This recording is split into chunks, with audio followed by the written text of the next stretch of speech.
Hello friends, welcome to GK study.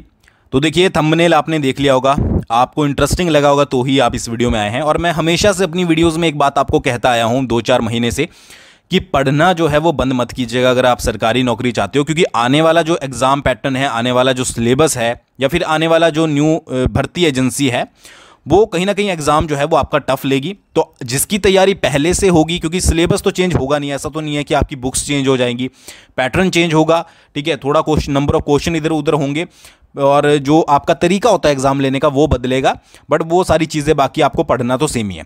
तो जो पढ़ेगा वही जो है वो आगे बढ़ेगा। और ये चीज़ मैं आज क्यों बोल रहा हूँ, क्योंकि देखिए, दीपक सानन कमेटी ने अपनी रिपोर्ट, फर्स्ट रिपोर्ट जो है वो सबमिट की थी, जिसको गवर्नमेंट ने जो है वो एक तरीके से अप्रूवल ही दिया है। समझ लीजिए कि भाई गवर्नमेंट को वो रिपोर्ट पसंद आई है। अब उस रिपोर्ट में क्या क्या है, क्या क्या मेजर चेंजेस आने वाले एग्जाम्स में होने वाले हैं, आज की इस वीडियो में बात करेंगे। वीडियो को शुरू से लेकर लास्ट तक जरूर देखिएगा, आपको बहुत कुछ समझ आएगा। ठीक है, ज़्यादा टाइम वेस्ट नहीं करते हैं, डायरेक्टली वीडियो को जो है वो शुरू करते हैं। एक एक चीज़ में एक एक लाइन आपको समझाऊंगा, जैसा जो है वो मेंशन किया गया है। देखिए, हिमाचल प्रदेश में क्लास 3 भर्ती का फॉर्मेट जो है वो बदलने वाला है। ठीक है, एचपीपीएससी ने भी आपका पता है कि फॉर्मेट बदल दिया था, 2 स्टेजेस में एग्जाम कर दिए थे, एक ही दिन में 2 एग्जाम होंगे। पहला जो है वो आपका सिलेबस निकाल दिया था, सेकंड के सिलेबस का कुछ अता पता नहीं था। तो ये जो है वो इससे कुछ मिलता जुलता या फिर इससे थोड़ा अलग जो है वो क्लास 3 की भर्ती का फॉर्मेट जो आपकी न्यू भर्ती एजेंसी होगी वो यहाँ पर कंडक्ट करवाएगा। नई भर्ती एजेंसी को लेकर जो तैयारियां चल रही हैं उसमें बहुत कुछ जो है वो नयापन आपको देखने को मिलेगा। ऑब्वियस सी बात है कि सब कुछ चेंज होगा। सरकार नई भर्ती एजेंसी बना रही है, जिसका जिम्मा सरकार ने रिटायर्ड आईएएस अधिकारी दीपक सानन को सौंपा है। सानन कमेटी बनाई है। कमेटी ने अपनी पहली रिपोर्ट सरकार को सौंप दी है। रिपोर्ट में सिफारिश की गई है कि क्लास 3 भर्ती 2 फेज में होगी। 2 फेजेस में जो हैं वो आपके एग्जाम होंगे। ठीक है, इसमें सीबीटी यानी कंप्यूटर बेस्ड टेस्ट और सीईटी यानी कॉमन एलिजिबिलिटी टेस्ट होगा। ठीक है, कौन कौन से? एक तो आपका सीबीटी होगा, ठीक है, प्लस दूसरा कौन सा होगा आपका सीईटी यानी कि कॉमन एलिजिबिलिटी टेस्ट आपका यहां पर होगा। ठीक है, 2 फेजेस में आपके एग्जाम होंगे। नई भर्ती एजेंसी में पेपर की बजाय डिजिटल पर जो है वो फोकस होगा, यानी कि भंग किए गए कर्मचारी चयन आयोग हमीरपुर की तरह ओएमआर का टेस्ट जो है वो नहीं लिया जाएगा। अच्छा, देखने वाली बात यह है कि अगर अक्टूबर में आपको पता है कि जो फाइनल रिपोर्ट जो है वो सबमिट की जाएगी, और जिस तरीके से अभी फिलहाल के लिए सीएम के द्वारा स्टेटमेंट आई थी कि बहुत जल्दी जो है वो अधिसूचना जारी हो सकती है, यानी कि अक्टूबर में ये रिपोर्ट सबमिट करेंगे और उसके बाद जो है वो फाइनल डिसीजन ले लिया जाएगा। तो नवंबर दिसंबर तक अगर पॉसिबिलिटी होती है तो यहां पर जो है वो न्यू कमेटी बना दी जाएगी। ठीक है, बाकी अगले साल इलेक्शन आपको पता ही है। ठीक है, तो ये कमेटी बन जाएगी और उसके बाद भर्ती प्रक्रियाएं जो हैं वो शुरू हो जाएगी। तो ऐसे में सीबीटी होगा या फिर आपका ओएमआर वाला ही होगा, इसके ऊपर क्या डिसीजन लिया जाएगा, किस तरीके से इसको अप्लाई किया जाएगा, ये अभी बोल तो दिया गया है कि सीबीटी होगा, बट किस तरीके से एप्लीकेबल होगा ये देखना जो है वो बाकी है, यानी कि आने वाले समय में ही आपको देखने को मिलेगा। तो ये अभी जो है वो सिफारिश की गई है, जिसको सरकार ने मान लिया है कि भाई सीबीटी होना चाहिए, 2 फेजेस में एग्जाम होगा, यानी कि कंप्यूटर बेस्ड टेस्ट, और उसके बाद जो आपका कॉमन एलिजिबिलिटी टेस्ट होता है। अब ये कॉमन एलिजिबिलिटी जो टेस्ट है ये बहुत इंपॉर्टेंट रोल प्ले करेगा आने वाले समय में।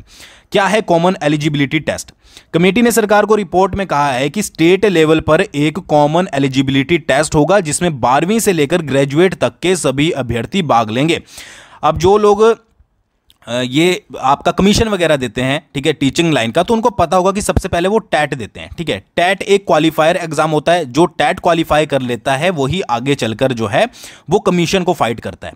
यानी कि जो सारी छंटनी हो जाती है वो आपकी टैट में हो जाती है कि भाई जो बिल्कुल ही काबिल नहीं है उनको जो है वो टैट में ही बाहर कर दिया जाता है। जैसे अभी टैट का रिजल्ट आया है तो मैक्सिमम कैंडिडेट टैट क्लियर नहीं कर पाए। ठीक है, तो इसी तरीके से जो है वो ये आपका एग्जाम होगा, जो आपका सीईटी होगा ये स्टेट लेवल का होगा, यानी कि सभी के लिए सेम होगा, 12वीं से लेकर ग्रेजुएट तक के बच्चे इसको देंगे। ठीक है, और इस टेस्ट में जो पास होगा वह फिर आगे विभिन्न पदों पर होने वाली भर्ती के लिए पात्र होगा। तो कंपटीशन आप समझ रहे हो किस तरीके से लेवल जो है वो हाई हो रहा है, कि पहले आप सीईटी दोगे स्टेट लेवल पर, कि एक सेंट्रल एलिजिबिलिटी टेस्ट होगा, ठीक है, सॉरी सेंट्रल नहीं, कॉमन एलिजिबिलिटी टेस्ट, उसके बाद इसको जो क्लियर करेगा वो फिर डिफरेंट पदों के लिए जो है वो आपका डिफरेंट एग्जाम दे पाएगा। ठीक है, उदाहरण के लिए प्रदेश में टीचर भर्ती के लिए टैट होता है, यानी कि टीचर एलिजिबिलिटी टेस्ट, इस टेस्ट में जो पास होता है वही अभ्यर्थी फिर आगे जेबीटी या टीजीटी बनने के लिए पात्र होता है। नई भर्ती एजेंसी भी इसी तरीके का टेस्ट लेगी, जिससे सीईटी यानी कॉमन एलिजिबिलिटी टेस्ट का नाम दिया गया है। इस टेस्ट में जो पास होगा वो फिर आगे किसी भी जो है वो पद पर, जैसे जेओआईटी, क्लर्क, टीचर, जे या फिर कोई भी पद हो उसके लिए पात्र होगा। ठीक है, यानी कि उसके लिए फिर वो दोबारा एग्जाम दे पाएगा। पड़ोसी राज्य हरियाणा में भी यही पैटर्न जो है वो अपनाया जा रहा है, लेकिन वहां अभी भी टेस्ट ओएमआर शीट पर लिया जा रहा है, लेकिन हिमाचल में कंप्यूटर पर ही टेस्ट लिया जाएगा। ये अभी जो है वो फिलहाल के लिए बोला गया है। अब यही मैं यहां पर बोल रहा हूं कि किस तरीके से ये जो है वो अप्लाई किया जाएगा, ये देखना जो है वो बाकी होगा। क्या गवर्नमेंट इतनी फास्ट होगी कि बहुत जल्दी जो है इतनी सारी लैब्स जो है वो अरेंज कर दे, या फिर जो भी होगा, क्योंकि जो न्यूज़ है उसके अकॉर्डिंग तो ये बोला जा रहा है कि ओएमआर पर बिल्कुल भी आपका टेस्ट जो है वो नहीं लिया जाएगा। सारे टेस्ट जो हैं वो सीबीटी के माध्यम से होंगे। ठीक है, तो अगर सीबीटी के माध्यम से होंगे, आप थोड़ी लैब खोल भी देते हो तो फिर शिफ्ट वाइज जो है वो आपके लिए जाएंगे। किस तरीके से होगा ये सारी चीज़ें आपको आने वाले समय में पता लग जाएगी। ठीक है, तो ये तो आपको क्लियर हो गया होगा कि भाई एक सीईटी होगा, उसके बाद जो है वो आपका सीबीटी होगा, यानी कि पहले कॉमन, उसमें जो छंटनी हो जाएगी, फिर आपके डिफरेंट एग्जाम के लिए सीबीटी, ये चीज़ होगी।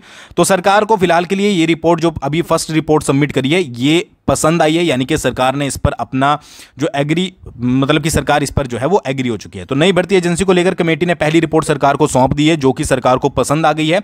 अब अक्टूबर महीने में दूसरी रिपोर्ट सरकार को सौंपी जाएगी, जिसके बाद नई भर्ती एजेंसी जो है वो फाइनल हो जाएगी और एक फाइनल आपके पास ड्राफ्ट तैयार हो जाएगा कि क्या क्या चीज़ें, चेंजेस उसमें जो है वो किए जाएंगे। ठीक है, आपको बताइए न्यू वेबसाइट भी बनेगी, उसके बाद उसके ऊपर रूल रेगुलेशन जो है वो सबमिट किए जाएंगे कि क्या क्या रूल रेगुलेशन इससे रिलेटेड होंगे। अच्छा, मैंने ये चीज़ तो आपको बताई थी कि मेंबर्स को जो है वो कम करने के लिए बोला है, तो कौन कौन होगा? तो न्यू भर्ती एजेंसी में एक अध्यक्ष होगा। ठीक है, इसके अलावा एक उच्च प्रशासनिक अधिकारी होगा जो देखेगा कि पेपर लीक की गुंजाइश ना हो और पारदर्शिता जो है वो बनी रहे। साथ ही एक और अधिकारी होगा जो टेंडर के लेकर फाइनेंस प्रक्रिया को देखेगा। ठीक है, अच्छा, 15 अंकों की जो इंटरव्यू वगैरह थे खत्म हो गए हैं, तो जितने कम मेंबर होंगे उतना ज़्यादा बेनिफिट यहाँ पर रहेगा, यानी कि बहुत कम मेंबर जो है वो रखे जाएंगे। ठीक है, अच्छा, अभ्यर्थियों का क्या फ़ायदा है? ये जो अभ्यर्थियों का फ़ायदा यहाँ पर बताया गया है अभी क्लियरिटी से जो है वो नहीं समझाया गया है। इसमें यह बोला गया है कि पहले हमीरपुर जो है वो हर एक पद के लिए जो है वो अलग अलग टेस्ट लेता था, लेकिन नई भर्ती एजेंसी में ऐसा नहीं होगा। उदाहरण के लिए चयन आयोग हमीरपुर ने अगर साल में 50 टेस्ट निकाले हैं तो अभ्यर्थी उन सभी टेस्टों में भाग लेता था और अलग अलग पदों के लिए 50 टेस्ट देने पड़ते थे, जिससे समय की बर्बादी होती थी, साथ ही दिमाग पर भी ज़्यादा बोझ पड़ता था। लेकिन अब उसे सीबीटी और सीईटी ही देने होंगे। मतलब यहां पर कहने का ये मतलब है, ज़्यादा क्लियरिटी नहीं दी गई है कि आप सीईटी दोगे, ठीक है, और उसके बाद एक ही एग्जाम आप सीबीटी दोगे अकॉर्डिंग टू न्यूज़। ठीक है, पहले सीबीटी आपका क्लियर हो जाएगा कि भाई सीईटी आप पहले सीईटी दोगे तो उसमें जो पास हो जाएगा वो फिर आपका सीबीटी देगा, और इसके आधार पर आपको जो है वो अलग अलग पोस्टिंग जो है वो मिलेगी अकॉर्डिंग टू जो यहाँ पर लिखा गया है कि आपको 2 ही एग्जाम देने पड़ेंगे। बट इन दोनों एग्जाम का लेवल जो है वो थोड़ा तो हाई रहने वाला है। तभी मैं बोल रहा हूँ, पटवारी की वैकेंसी की तैयारी कर रहे हो, चाहे कर रहे हो आप क्लर्क की, चाहे कर रहे हो जेओआईटी की या किसी भी एग्जाम की, पढ़ना अभी से शुरू रखिएगा। ठीक है, अभी से तैयारी रखिएगा। आने वाले समय में अगर आपको नौकरी चाहिए, नहीं चाहिए, अगर आप चाहते हो कि 1-2 साल आपके और लगें, ठीक है, मैं तैयारी कर सकता हूं, तो वो आपके ऊपर डिपेंड करता है। अच्छा, नई एजेंसी का नाम क्या होगा? सजेशन में जो दिया गया है वो दिया गया है राजकीय चयन आयोग। ठीक है, नई भर्ती एजेंसी का नाम जो है वो राजकीय चयन आयोग होगा। हालांकि सुझाव ही दिया गया है, ठीक है, सरकार इसमें जो है वो बदलाव भी कर सकती है। ठीक है, अगर सब कुछ ठीक रहा तो नई भर्ती एजेंसी अपना पहला टेस्ट 2.5 से 3 महीने में जो है वो ले सकती है।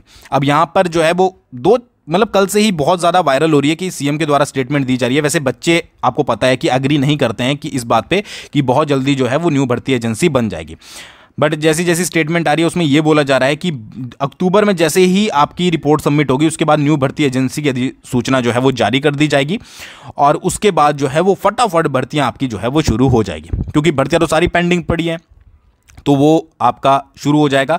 और मुझे जहाँ तक लगता है कि मैक्सिमम ये कोशिश की जा रही है कि जो सारी भर्तियां हैं वो कौन कंडक्ट कराए, वो आपकी न्यू भर्ती एजेंसी जो है वो कंडक्ट करवाए, जो कि क्लास 3 की होती है। तो ये है आपकी फर्स्ट रिपोर्ट, ठीक है, बट ये ऐसा नहीं है कि ये रिपोर्ट फाइनल है। अक्टूबर में जो रिपोर्ट आएगी वो आपकी फाइनल होगी, ठीक है, तो उस पर ज़्यादा आपको ध्यान देना पड़ेगा, क्योंकि मेन जो फंसता है वो सीबीटी वाला ही फंसता है, कंप्यूटर बेस्ड टेस्ट। हो सकता है कि आगे चलकर कुछ चेंजेस हो जाए, बट ये क्लियर है कि आपका जो एग्जाम होगा वो 2 फेजेस में ही होगा और ये जो कॉमन एलिजिबिलिटी टेस्ट है ये आपका ज़रूर एप्लीकेबल किया जाएगा। ठीक है, तो आप इस बारे में क्या बोलते हो कमेंट करके ज़रूर बताइएगा। ठीक है, बहुत जल्दी मिलते हैं नेक्स्ट वीडियो के साथ। Thank you.